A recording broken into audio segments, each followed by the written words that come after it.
Amém, meus amigos, a graça e a paz do Senhor Jesus. Estamos aqui mais uma vez, iniciando a nossa aula de História dos Avivamentos e História dos Batistas Nacionais, e espero que Deus alcance você e possa transformar a sua vida nesse momento aqui que nós estamos vendo. Nós vamos direto para a aula, né? Eu quero primeiro fazer um resumo, né? Um resumo de tudo aquilo que a gente viu até agora. Nós temos aí o nosso mapinha, né, que a gente está acostumado a ver aqui, né? Esse mapinha eu desenvolvi ele há algum tempo e ele serve para mostrar aí o que aconteceu com os movimentos no geral. Bom, o nosso resumo ele vai iniciar aqui mostrando, né, o que aconteceu ao longo do tempo. A gente viu que os movimentos de avivamentos e os movimentos dos anabatistas vieram se desenvolvendo ao longo do tempo. No meio católico existia aquela ideia de cristandade, e no meio anabatista eles queriam que essa ideia desaparecesse. Cristão é aquele que nasceu de novo e foi batizado, depois que ele cresceu e decidiu por si mesmo. Esses movimentos vieram ao longo do tempo, causando muitos avivamentos e também muitos problemas, né, teológicos e muitas dificuldades, até chegar à Reforma. E na Reforma, então, a gente vai ver que tanto grupos católicos quanto grupos não católicos começam a se movimentar para quebrar aquela hegemonia, né, que existia. É claro que os grupos protestantes não tinham essa ideia de retirar ou de eliminar a cristandade, eles queriam manter, mas acabaram por fazer com que isso acontecesse, acabaram quebrando aquela ideia de cristandade. Por causa desses movimentos, nós percebemos que houve uma grande quantidade de evangelismo acontecendo e de missões acontecendo no mundo. Ao mesmo tempo, constantemente a igreja tentava voltar ao seu princípio, né? Aquela condição de igreja pura, santa, com os princípios, né, lá do início do Evangelho. E foi algo que foi acontecendo em todas as áreas da igreja, tanto por parte dos reformados quanto por parte dos anabatistas, que depois vieram se transformar em batistas, né? Ou seja, os batistas eles pegaram os princípios anabatistas e incluíram alguns princípios importantes da reforma e se tornaram uma igreja com essa base, né? Com esse fundamento, principalmente o fundamento anabatista, né? Porque a ideia é a quebra da cristandade. Enquanto que os reformados eles se mantiveram naquela condição antiga, ou seja, quem nasceu na igreja é da igreja, é batizado lá na sua infância. Então essa é uma grande diferença. Os batistas influenciaram todo o resto que vocês possam imaginar aí, né? Muitas igrejas que nós temos hoje só batizam a pessoa depois que nasce de novo, depois que testemunham sobre Jesus. Bom, esses movimentos eles foram desenvolvendo, disseminando essas ideias e ao mesmo tempo fazendo com que houvesse missões em todos os lugares. E foram alcançando muitos grupos, né? E nós vimos que os avivamentos acontecem porque alguém se coloca diante de Deus para isso, e aí a gente tem esse avivamento. Bom, aqui no Brasil, né, nós vimos que os batistas chegaram aqui no final do século IX, né, no meio do século XIX, e até o final do século XIX, eles estavam aqui no Brasil, né, eram os batistas brasileiros, né, que acabaram formando a Convenção Batista, e a maioria das igrejas batistas que se formaram assim a princípio nos grandes centros foi formada por esse primeiro grupo que iniciou um processo de evangelismo e de missões, criando igrejas em vários locais do nosso país, até se formar a Convenção Batista Nacional. Ao mesmo tempo, houve um processo de avivamento que foram alcançando cada um dos grupos existentes. A gente vai ver assim que esses grupos existentes, né, foram sendo alcançados por causa dos avivamentos. né? E nós vimos aí que esses avivamentos que começaram lá na Europa, né, lá no país de Gales, vêm desenvolvendo um processo de santificação no meio da igreja, até chegar ali nos Estados Unidos, né, na Rua Azusa, e causar o início do pentecostalismo. Tá? O pentecostalismo ele veio inclusive para o Brasil. Na verdade vieram dois batistas, né, que eram avivados, que foram batizados no Espírito Santo, vieram para o Brasil, foram rejeitados, Bernard Ving e Daniel Berg, e eles então, por ser rejeitados pelos batistas, iniciaram um processo da Assembleia de Deus, que é uma das maiores igrejas que tem aqui. Ao mesmo tempo, nesse mesmo sistema, né, de avivamento, veio o Francescon, que deu origem à Congregação Cristã no Brasil. Então esses dois grupos vieram nessas condições. No caso do Franciscon, ele teve um acesso maior no meio dos italianos aqui no Brasil, e no caso do Daniel Berg e Bernard Ving, no meio dos batistas, e que depois acabou surgindo a Assembleia de Deus. Amém? Então, a impressão que tem é que os avivamentos chegaram aí e pararam nessa condição, e que as igrejas históricas estavam tranquilas. E acabou aquela pressão, né? Mas no meio batista, e não somente no meio batista, mas em quase todas as outras igrejas, foram surgindo pessoas, né, que foram causando um avivamento, né? Foram causando essas condições. E um deles é o negócio está demorando um pouquinho, né? É o Maddox. Deixa eu voltar aqui, né? Um deles é o Otis Pendleton, né? Maddox. O Maddox, ele mudou-se para Minas Gerais em 1917, fundou a Convenção Batista Mineira e em seguida fundou o Colégio Batista Mineiro. Ele era um homem cheio do Espírito Santo. Ele acabou influenciando a Rosalie, né? Ele pregava com lágrimas no poder do Espírito Santo, e isso era algo fantástico, né? Ele realmente fazia a diferença, né, ali no meio batista. Então nós temos aí o início, né, um dos marcos, né, da Convenção Batista, né, nacional, é justamente o Maddox, né? O Maddox Pendleton, o Otis, né? Ele é essa pessoa que vai influenciar, inclusive, a Rosalie, que a gente vai ver daqui a pouco, né? Que a gente vai compreender um pouquinho mais o que aconteceu aí na história. Bom, nesse período aqui de 1917, surgiu uma nova tecnologia que acabou causando uma transformação no meio cristão no mundo inteiro, tá? Essa nova tecnologia, ela vai trazer para o mundo algo que não existia, que nem a comunicação se torna algo universal e todos são alcançados. Então é o que nós vamos ver agora, né? Essa nova tecnologia, que é o rádio, ele vai causar uma comoção, vamos dizer assim. Ela foi criada,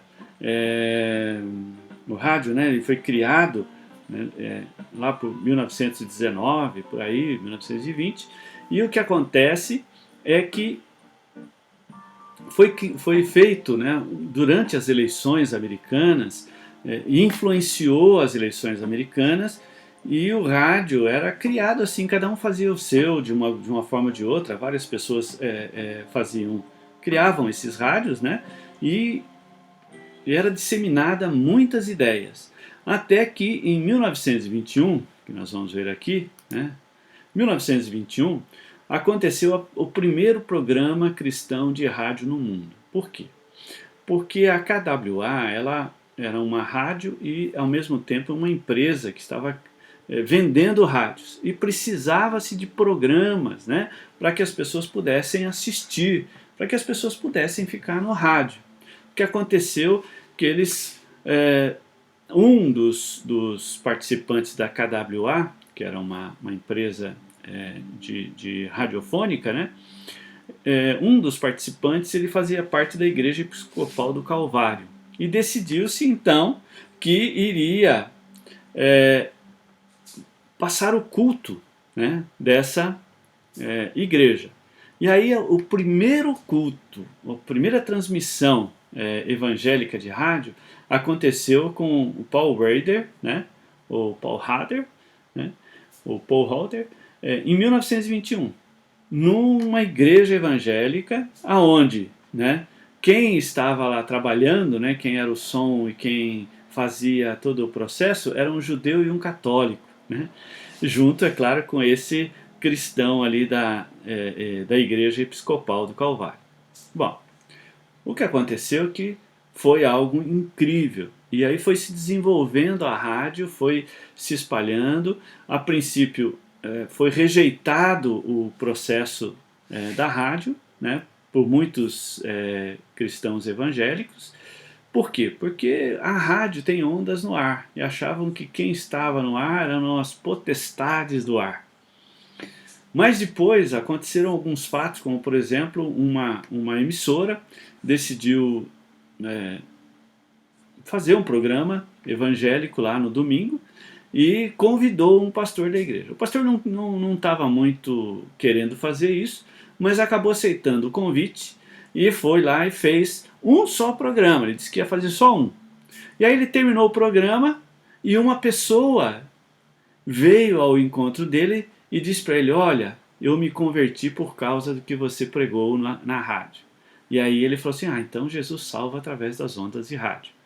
E o rádio se espalhou nos Estados Unidos, se tornou uma febre nos Estados Unidos, né? Não só nos Estados Unidos, né? Ele foi se espalhando pelo mundo e foi alcançando outros países, né? E foi se desenvolvendo em outros países. E é claro que a rádio fez com que muitas pessoas participassem disso e causou uma grande transformação na cultura americana. Por quê? Porque as pregações, as palavras e tudo mais, né? Uma pessoa como Billy Sunday, né? Tinha lá os seus ouvintes lá nos Estados Unidos, e muitas igrejas, inclusive a igreja, muitas igrejas, né, decidiram fazer programas de rádio, decidiram desenvolver esses programas, né, de rádio, e começaram a fazer esses programas constantemente, né? Líderes, por exemplo, como Billy Graham, Rex Humbard, Oral Roberts, Patty Robinson, né? E o Bispo Fulton, né? Abriram caminho para que na década de 50 e 60, por causa disso, acontecessem os programas de televisão que a gente vê até hoje aí no mundo, né? Os programas de televisão e de rádio, né? De rádio começou a desenvolver. Isso causou um avivamento, né? Muitas pessoas se convertiam, muitas pessoas eram transformadas lá nos Estados Unidos, muitas coisas de novidade vinha acontecendo, e é claro que aqui no Brasil também não foi diferente, tá? No Brasil também a gente teve primeira transmissão de rádio evangélica, né? Quem me dera fosse dos batistas, não foram, né? Mas, né? Foi esse homem o que primeiro teve, foi em 1940, e é claro, o nome dele é Roberto Rabelo. Ele é um adventista do sétimo dia, e botaram ele na rádio e fez um sucesso enorme, alcançou muitas pessoas, né?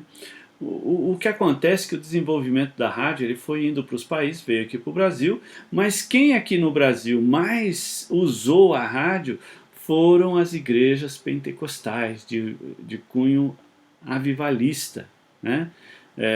Diferentemente, né, de muitas outras situações, aqui no Brasil foram elas, as igrejas pentecostais, quem passaram a utilizar com maior alcance as rádios. Então as igrejas pentecostais, elas realmente pegaram a rádio, inclusive o Enéas, né, em 1960, 60 e pouco, ele também tinha um programa de rádio, tinha vários momentos em que ele trabalhava. Bom, o rádio foi responsável pela expansão do evangelho de uma forma bem rápida, mas também o rádio e a televisão, né, depois, foram também responsáveis por coisas não muito boas, né? Algumas pessoas que tinham grandes programas de rádio, alguns homens, né, que eram muito importantes, por causaram escândalo na televisão, causaram escândalo, né, no rádio por condições em que eles viveram naquela época e que não foi algo bom para eles, né, e nem bom também para o evangelho, porque passou a se descobrir o que estava acontecendo, né, verdadeiramente esse pessoal, muitos deles estavam interessados em riqueza e tudo mais, e isso foi um grande problema. Continuando aqui no nosso desenvolvimento, né, a gente viu aí Roberto Rabelo, né, e a rádio. Nós vamos agora verificando que o avivamento, ele aqui no Brasil, ele não foi causado só por esses, né, que a gente viu aí. Eu clico 2 vezes e ele vai embora. Aqui no Brasil, em 1928, o William Carey, né, Taylor, né, ele lançou alguns livros, ele era um polemista, ele discutia com muitas pessoas e era batista. Ele discutia tanto preferencialmente com os evangélicos, né? Então ele discutia com os evangélicos e também com os batistas. Então ele criou alguns livros, fez alguns documentos, né, que fizeram com que as pessoas pudessem conhecer melhor a palavra de Deus. E ele foi um dos pilares, um dos marcos aqui no Brasil, depois do Otis, para o avivamento, porque ele permitiu que as pessoas pesquisassem, né, inclusive a Epístola de Tiago, a Epístola de Gálatas, os comentários aos Evangelhos de João, fizeram com que muitas pessoas passassem a buscar com mais profundidade o Senhor. Depois dele, né, nós tivemos aí, não aqui no Brasil, né, mas começando nos Estados Unidos, um outro movimento que vai causar aí uma grande transformação, tá? Aí é o Duncan Campbell, tá? O que acontece com o Duncan Campbell? É um avivamento, tá? Importante lá nas Ilhas Hébridas, lá, agora aqui é lá na Europa, tá? Esse avivamento. Ele vai causar uma série de mudanças, né? Ou seja, espirituais. Por quê? As pessoas começaram a buscar o Senhor e começaram a buscar a Deus através de 2 senhoras, né, que começou esse processo ali, e eles sentiram a presença majestosa e profunda, né, que até os não salvos começaram a gemer aflitos e a orar arrependidos, pedindo perdão. Então, o avivamento causado por Duncan Campbell aqui, né, junto com um grupo de pessoas, fez com que as pessoas se convertessem. Mas não só isso, né? Até os cristãos sentiram o peso do pecado. Porque o que acontecia, e o que tem acontecido muitas vezes no nosso meio, é que muitos acham que não tem pecados, que não precisam pedir perdão, né, que não precisam mudar. Mas o avivamento aqui nas Ilhas Hébridas do Campbell, ele alcançou essas pessoas, os cristãos inclusive. E é interessante, porque de repente um grito vibrou no ar naquele dia, né, que começou o avivamento. Qual era o acontecimento aí? Um dos soldados de oração, uma pessoa que estava orando do grupo dos jovens, foi tocado até o ponto da agonia, enquanto derramava sua alma pedindo o reavivamento. Então a gente vai ver que esse processo, né, nas Ilhas Hébridas, né, causada pela busca justamente pelo avivamento. Então quando as pessoas pedem o avivamento, pedem o reavivamento, ele vem. Né? E o avivamento veio aqui através de Duncan Campbell, que era um pastor da igreja, junto com as pessoas que estavam ali na região, e isso foi influenciando. Isso aqui foi influenciado pela Rua Azusa, né? E que chegou até ali. Aí da Rua Azusa até ali é pouco tempo, mas foi um avivamento, eles pediram, eles queriam, né, eles ouviram e viram coisas a respeito do avivamento lá nos Estados Unidos e queriam ali na região deles, e as coisas começaram a acontecer de forma profunda, alcançando muitas pessoas, e muitas pessoas passaram a viver o Evangelho de forma poderosa.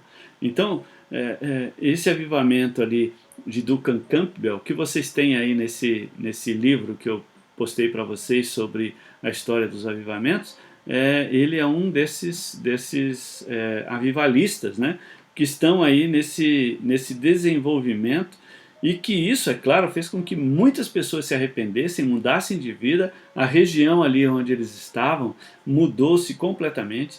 As pessoas passaram a buscar o Senhor, a entregar suas vidas a Deus, a desistir da vida que estavam vivendo e a desenvolver novas situações. Bom, além do Campbell, é claro, nós vamos ter outras situações, né?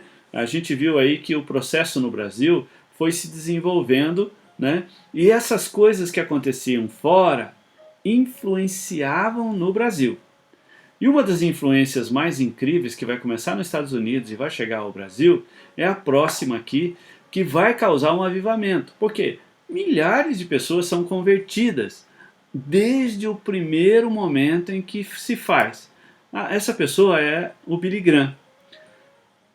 A cruzada Billy Graham em Los Angeles em 1949. Foi feita uma grande tenda para comportar as pessoas, e ninguém achava que o negócio ia funcionar, né, que as coisas iriam acontecer. Mas o que aconteceu foi incrível. Muitas pessoas acabaram se convertendo, sendo transformadas pelo poder de Deus. Por quê? Porque Deus estava agindo ali através do Billy Graham. Billy Graham nessa época era um jovem, ele era jogador de beisebol, ele havia se convertido na Igreja Batista e havia feito seminário e se transformado em um pastor. Bom, o que acontece é justamente isso aqui, ó, né? Vocês ficariam maravilhados se pudessem ter visto aquela grande tenda montada ontem à tarde, né, com 6.100 pessoas e várias centenas que foram dispensadas, além do grande número de pessoas caminhando pelos corredores, vinham de todas as direções e aceitavam a Cristo como Salvador pessoal quando o convite foi feito. Então, olha, nesse primeiro trabalho da cruzada do Billy Graham, milhares de pessoas iam à frente e pediam. Billy Graham acabou fazendo essa cruzada não só nos Estados Unidos, mas no mundo inteiro a partir daí. Ele começou aí e foi desenvolvendo. Ele é um dos causadores dos avivamentos que vieram surgindo ao longo do tempo em várias nações, né? Ele também acaba sendo o crescimento, né, do trabalho do Billy Graham é grande. Por quê? Porque ele acaba criando outras condições e também acaba tendo em vista o evangelismo, as missões. E ele vai causar uma grande transformação no meio cristão, ampliando, aumentando a quantidade de cristãos no mundo. Então, não só Billy Graham, né, mas como outros nessa época, vão fazer um trabalho maravilhoso de evangelismo no mundo e vão causar realmente uma grande mudança, né, naquilo que se conhecia do Evangelho, né. Billy Graham, a gente citou ele aqui principalmente porque ele foi fiel aí até o final, né. A gente viu que todo o processo da vida de Billy Graham, né, foi um processo abençoador, né, para as vidas. Bom, aqui no Brasil, ainda como história, né, da nossa convenção e da Convenção Batista, nós temos aí o Asa Ruth Krebert.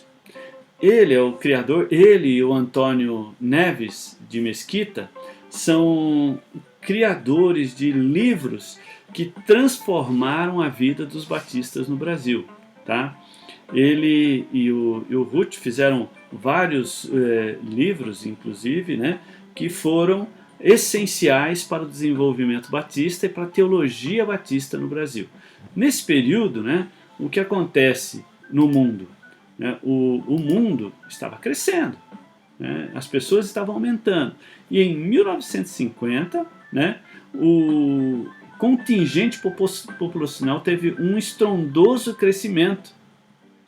Ou seja, alcança 2 bilhões e 500 milhões de pessoas. Em apenas 100 anos aí, né, nós tivemos um crescimento gigante populacional no mundo. Né? O mundo cresceu gigantemente. Né? E o crescimento populacional a partir daqui vai ser sempre exponencial. E ao mesmo tempo a gente vai precisar de mais pessoas que evangelizem, que façam missões, que trabalhem nesse sentido. No Brasil, um outro autor importante, né, que eu acabei estudando, a teologia, né, que ele fez, são os esboços teológicos, né, da teologia sistemática do Alva B. Langston, né, que também esse livro era usado por quase todas as denominações evangélicas no Brasil, nos seminários, porque era um livro em português e que continham toda a teologia sistemática que nós precisávamos na época. Então ele causou também algo para poder trazer a noção, né, de evangelismo, de vida e tal. Bom, como nós vimos, o Otis, né, o Otis Pendleton, ele acabou causando um forte movimento no coração da Rosalie. A Rosalie, ela vai ser aí o marco principal, né, para que a gente tenha, ou seja, quem é a Rosalie Mills Epley? Ela é a pessoa que vai iniciar o processo avivalista no meio batista no Brasil verdadeiramente. É ela que vai fazer isso. Né? Ela vai fazer de que forma? Ela vai mexer com tudo. Ela iniciou um programa de pregação através do rádio, denominado Renovação Espiritual, onde a temática das mensagens era sempre a mesma. Quais eram as temáticas? Né? Uma vida dedicada às coisas espirituais, né?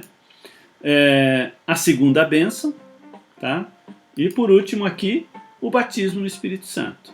Bom, Rosalie é um caso à parte, nós precisamos citar bem esse caso. Rosalie, ela veio com o marido, né, o David, e o David ele morre assim que eles chegam aqui no Brasil, no dia em que o filho dela nasce.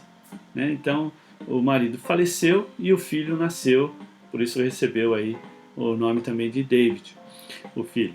E Rosalie, ela poderia ter voltado para os Estados Unidos, mas ela decidiu ficar no Brasil e talvez por causa da grande dificuldade, do grande problema que ela teve, da perda do marido, né, e do sofrimento que ela teve, ela se aproximou mais de Deus do que a maioria das pessoas daquela época, né, pelo menos, né, que a gente tem conhecimento, né, dela.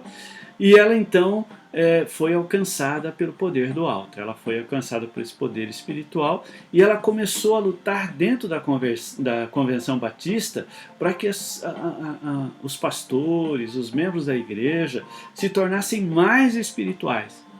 Escrevia folhetos e enviava para os pastores da convenção, né? Ela estava lá em Minas Gerais, o trabalho missionário dela iniciou várias igrejas em vários locais. E ela vai influenciar pessoas importantes da convenção. Os jovens gostavam muito dela pela forma como ela ministrava, como ela pregava, né? Como ela falava do Evangelho. E muitos jovens vão se converter e vão querer entrar nessa vida, né, espiritual, buscando ao Senhor. E ela vai influenciar também alguns líderes importantes da convenção, né, batista da época, né, um deles é o Ernesto Nini, né, José Rego do Nascimento, e muitos outros líderes foram influenciados em vários estados do Brasil. Né? Por quê? Porque ela estava vivendo isso e pregando isso. Bom, Rosalie ficou doente e aí ela precisou ir para os Estados Unidos, né? Na época o Brasil tinha medicina, tinha tudo, mas não era os Estados Unidos. E aí então ela precisou voltar para os Estados Unidos. Quando ela foi para os Estados Unidos, né, para se tratar, ela precisava de alguém que ficasse no lugar dela, continuando o programa de televisão, quer dizer, o programa de rádio que ela tinha, e ela escolheu alguém que estava em Minas Gerais, né, José Rego do Nascimento, né, que havia tido uma experiência com o Espírito Santo em 1954 e desenvolveu também, ou estava com essas ideias da Rosalie no seu coração. Ele então ficou responsável por essa rádio e, é claro, José Rego do Nascimento, ele teve uma experiência poderosa e maravilhosa, a gente não tem nem como contestar isso, porque era parte da vida dele. E o que aconteceu? Então, Deus, em 1954, batizou no Espírito um homem que era líder nas fileiras batistas. No caso aqui, José Rego. E isso fez com que ele começasse a buscar o avivamento para o meio batista. Ele era batista, não queria deixar de ser batista e queria que os batistas se tornassem avivados. É claro que nós temos esse grande problema, né? Um grande problema é o seguinte: as pessoas que estão acomodadas na religião, que estão acomodadas na sua fé, não querem mudanças. Eles acham que está tudo em ordem, não precisa disso. E é claro que o batismo no Espírito Santo parte do princípio que a pessoa se considere pecadora e busque ao Senhor com mais força, com mais desejo no seu coração, para que haja uma transformação na sua vida. E no caso aqui, ele começou a ter alguns problemas. Bom, mas assim, o que acontece com o José Rego é algo que vai acontecer com outros ao longo do tempo. A gente vai ver aí esse processo, né? O José Rego do Nascimento, ele vai ser alcançado pelo poder do alto, e nós vamos ver que as coisas não param por aí, né, na vida do José. Olha lá, né? E este homem começou a pregar com poder que abalava, ou seja, as pessoas choravam, as pessoas eram batizadas no Espírito Santo com a pregação de José Rego e eram transformadas realmente pelo poder de Deus. Havia uma mudança na vida das pessoas radical a partir do momento que ele pregava. E como uma tempestade soprou nos arraiais batistas e derrubou muitos cedros do Líbano. Ou seja, muitas pessoas que estavam achando que estava tudo em ordem, acabaram sendo alcançados pelo poder, né, de Deus e sendo batizados, recebendo a segunda bênção, como já vinha sendo pregado. Entre essas pessoas, né, nós temos muitos aí, nós vamos citar os primeiros aí, que a gente se lembra, né, e que a gente tem conhecimento, que estiveram ou foram alcançados por esse poder, né, entre eles foi o pastor Enéas, né, mas não só o pastor Enéas, alguns que a gente não tem assim muita coisa, né, o pastor René Pereira Feitosa e Elias Brito Sobrinho, os dois lá de Brasília, né? Um da Igreja Batista Peniel, outro da Igreja Batista, a Primeira Igreja Batista de Brasília. Foram alcançados por esse poder, por esta condição. Isso não parou por aí, né? Nós vamos ver que nós tínhamos um homem muito importante, né, no estado de São Paulo, e que ele era, na verdade, o pastor da igreja, de uma igreja batista em São Paulo, e também era o reitor da faculdade batista, ou seja, do seminário batista, desculpa. E esse homem, né, que é muito importante para nós aqui em São Paulo, é o Enéas Tonini. O Enéas Tonini foi usado para continuar o trabalho de avivamento entre os batistas e incendiar as fileiras, não só dos batistas, mas também dos presbiterianos independentes, dos metodistas e congregacionais. Ou seja, em 1958, o Enéas é batizado no Espírito Santo, né, pela ministração da Rosalie e também pela ministração do José Rego do Nascimento, e ele então começa a pregar sobre isso. Quando ele percebe que a sua pregação pode causar um problema dentro da Convenção Batista Nacional, ele deixa a presidência da Igreja Batista, né, e deixa também o seminário. E vai pregando, e vai indo para as igrejas, pregando o Evangelho, e levando muitas igrejas ao avivamento. Veja, o pastor Enéas, ele não mudou a pregação dele depois que ele teve a experiência do batismo no Espírito Santo. As pregações continuaram as mesmas. O problema é que o resultado era outro. Antes a pessoa ouvia a pregação dele e aplaudia. Agora as pessoas ouviam a pregação dele e choravam, pediam perdão e eram batizados no Espírito Santo e começavam a falar em línguas. Foi esse o processo na vida. O Enéas em si, na sua forma de agir na sua vida, no seu dia a dia, ele não mudou absolutamente nada, ele continuou sendo a mesma pessoa. Como ele era uma pessoa importante, né, e uma pessoa que era muito conhecida, isso causou um grande problema, Mas ao mesmo tempo ele decidiu fazer o trabalho de evangelismo nesse sentido do avivamento em 3 direções, tá? Palavra pregada, que é o que ele pregava em cada lugar, palavra escrita e palavra gravada. Então na época tem muitos daquele disco, né, de vinil com pregações do Enéas Tonini espalhado pelo Brasil aí, e que as pessoas ouviam as pregações, né? Então gravavam as pregações dele e eram distribuídos. E também os livros, muitos livros, ele fez 30 livros sobre avivamento e 12 LPs de mensagens, que se espalharam aí. É importante a gente saber disso, porque a influência do Enéas no meio da convenção e no meio dos batistas e no meio dos outros grupos foi muito grande. Produziu grandes transformações e muitas pessoas foram alcançadas por causa da pregação do Enéas, né, por causa da ministração nas suas vidas. O Enéas Tonini vai ser a base, o fundamento aqui da Convenção Batista no estado de São Paulo. Bom, o que acontece é que o Enéas, ele continua pregando, ele continua fazendo a obra, e mais uma pessoa importante que vai surgir nesse período, né, que era um aluno ainda do seminário na época, tinha ouvido a mensagem do José Rego, é o nosso amigo, e agora falecido, né, Rosivaldo de Araújo, tá? Rosivaldo de Araújo, em 1960, ele é alcançado pelo poder de Deus ali numa das ministrações, e ele é o criador do hino Obra Santa, né, que vai se espalhar nessa época em todas as denominações. Nós vamos ver que esse hino Obra Santa, ele não vai ser um hino só da Convenção Batista Nacional. Ele vai se tornar um hino praticamente universal no Brasil, nos movimentos pentecostais, nos movimentos de avivamento, nos movimentos avivalistas, e muitas igrejas, inclusive, né, a gente vai ver aí que a Igreja Deus e Amor tem esse hino como base. Nós vamos ver que o R.R. Soares usou esse hino, e muitos outros usaram esse hino da Obra Santa nas suas obras, de evangelismo, de avivamento em todo o Brasil.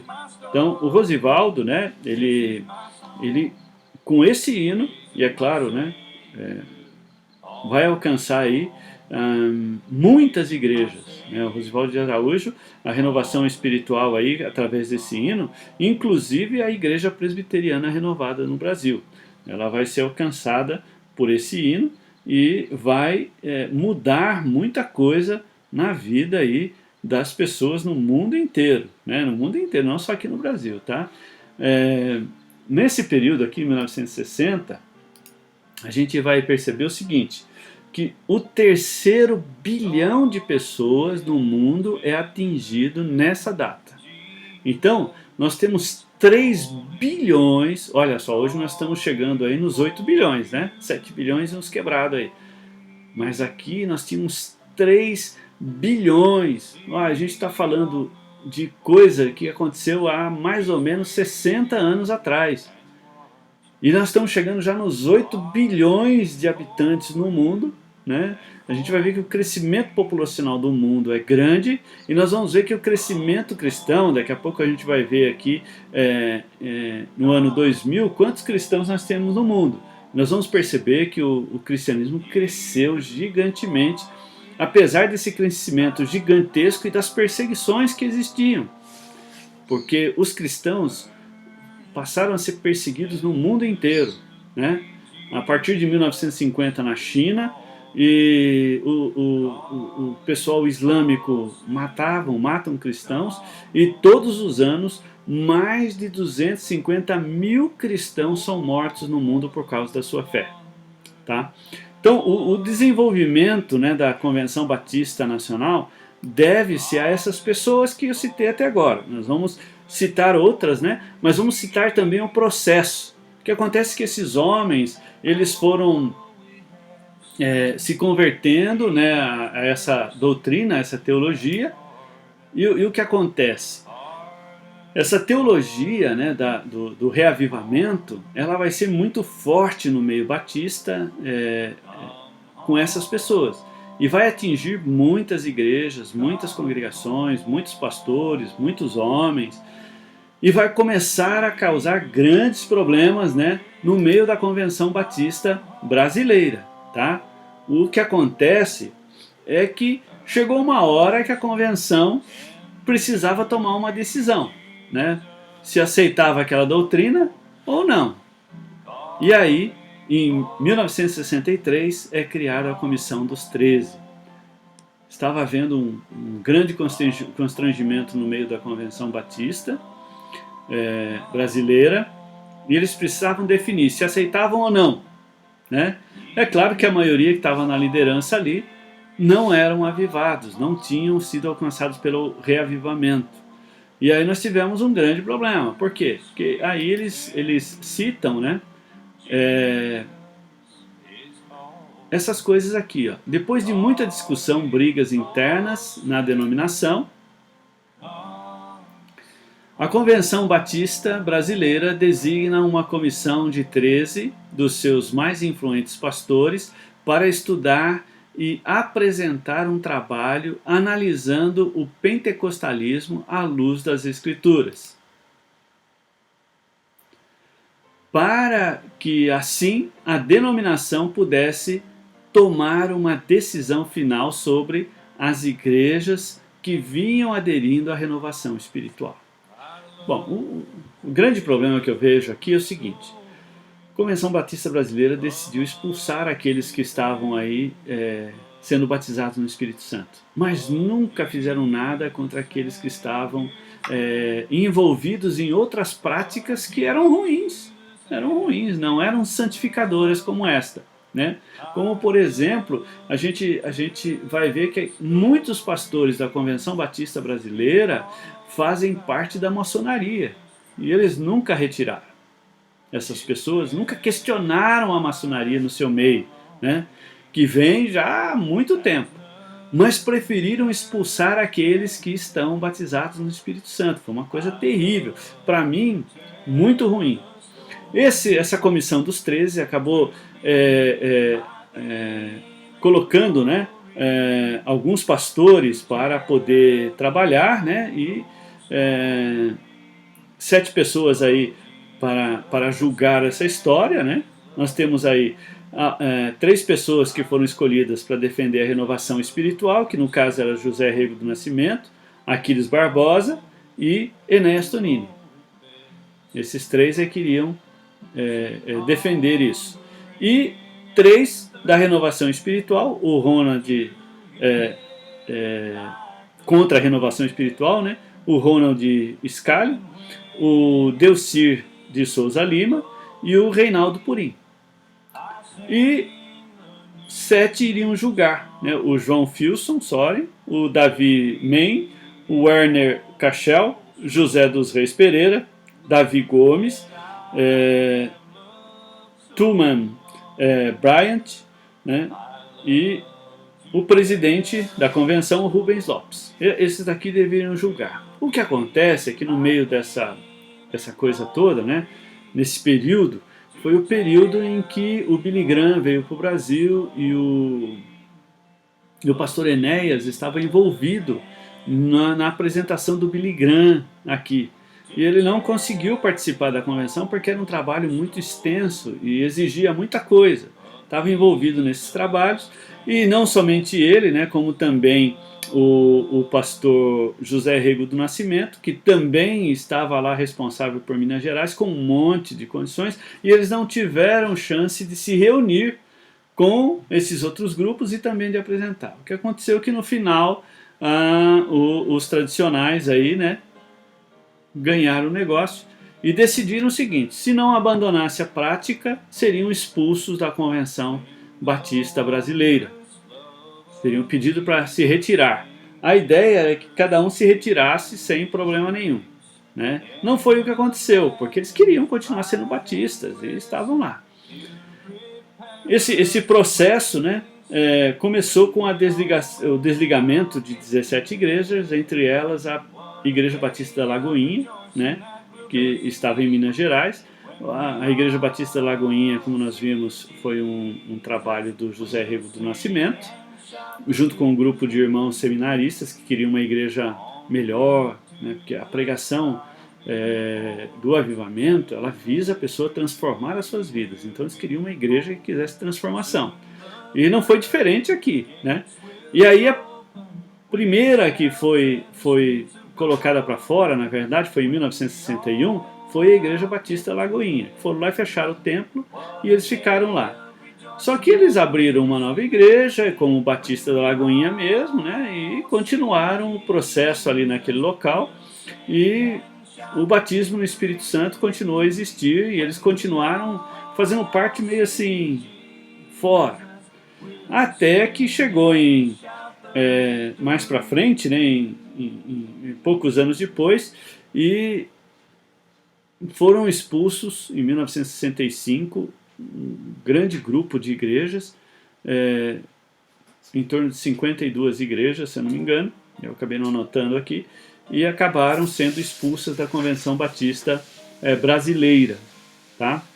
Bom, essas igrejas, elas não queriam deixar de ser batistas, né? E, a princípio, houve uma ideia de que eles pudessem, né, se reunir, né, juntos, né, com outras denominações, mas não foi bem aceita, né, pelo grupo que estava ali, né, não foi bem aceita por esses grupos.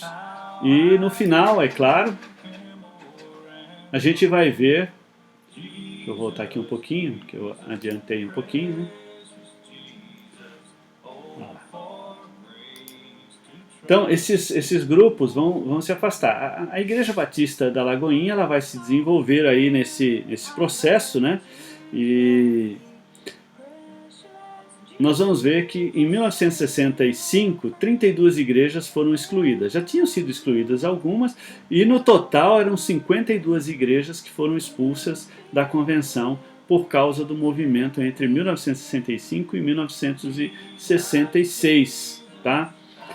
O que aconteceu é que, a princípio, eles queriam unir com os outros grupos, tá? Então, só que, na verdade, quem era episcopal queria ser episcopal, cada um queria a sua doutrina, e o pessoal também não queria deixar, o pessoal aqui que tinha sido expulso também não queria deixar de ser batista, né? E aí, em 24 de abril de 1965, houve a fundação da AME, ou seja, Ação Missionária Evangélica, tá? Batista, que são essas igrejas que se reuniram. E só em 1967 é que as igrejas vão se desenvolver aí, vão passar para frente. Nós vamos ver um pouquinho mais à frente aí, tá? Então esse processo vai acontecendo e vai se desenvolvendo ao longo do tempo, e muitos vão saindo aí desse meio. Na próxima semana a gente vai ver mais um pouquinho sobre essa matéria do avivamento e também do processo de avivamento da Igreja Batista. O que acontece nesse período é fantástico, porque as pessoas são batizadas no Espírito Santo, porque estão buscando ao Senhor, se arrependem dos seus pecados, são cristãos fiéis, e eles começam a alcançar pessoas em todos os lugares, né? E a pregação vai alcançar outras denominações e vai causar um processo de evangelismo maravilhoso e vai alcançar muitas pessoas, né? Nesse interim está acontecendo outros avivamentos em outras regiões e de outras formas, né? E vai transformar totalmente a cara do evangelismo, alcançando pessoas que dificilmente seriam alcançadas de outras maneiras, né? E a gente vai vendo isso ao longo do tempo. É interessante porque a pessoa, quando não conhece o batismo no Espírito Santo e não tem essa experiência e entra em contato com ele, pode derrubar a pessoa completamente, né? Por quê? Porque a pessoa sente o impacto do poder de Deus e é transformada. Eu tenho um irmão que uma vez ele foi visitar, foi levar a esposa, que era da nossa igreja, e nós estávamos fazendo um acampamento de carnaval e as pessoas estavam sendo alcançadas pelo poder de Deus. Ele chegou lá para pegá-la de volta, né, no domingo à noite, e estava aquele fuá lá dentro. Ele viu aquilo e ficou admirado com aquilo. No sábado seguinte ele estava na igreja, se converteu, se tornou um homem de Deus abençoado. Então, assim, o avivamento ele vai mudar as pessoas, vai transformar as pessoas, vai fazer com que a convenção em si seja maravilhosa. E aí acaba sendo expulsa essas pessoas e vai formar a Convenção Batista Nacional. Que Deus possa te abençoar. Até a semana que vem.